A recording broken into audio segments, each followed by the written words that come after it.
Every time he killed someone, he would tie the victim's body to a 1-ton anchor and then use the anchor's weight to sink it into the ocean. Unexpectedly, an accident happened this time. Jimmy couldn't react in time and was tripped by the taut rope, falling into the sea. He also accidentally started the small wooden boat. Under the influence of the anchor, the small boat began moving in a circle. Jimmy barely managed to swim to the surface when the small boat crashed straight into his head at high speed.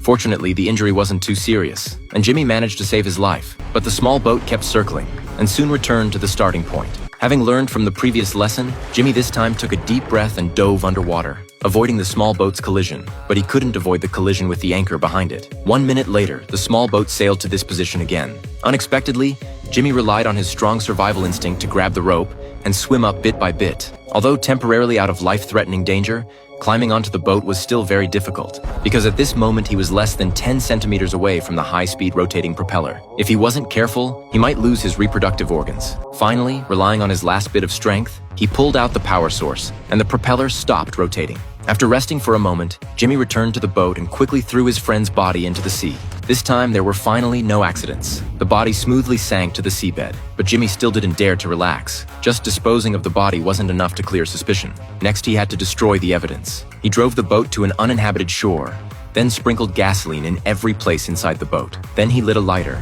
and burned away all traces of his friend's blood inside the boat. But this wasn't over yet. To make the small boat less likely to be discovered, he loaded it with stones to make it sink underwater. Unexpectedly, the water level here was too shallow and could only barely cover the boat's hull, while the engine was still above water. After a day of struggling, Jimmy was also powerless to attend to these details, so he turned and left this place. Eventually, he would pay a heavy price for this oversight.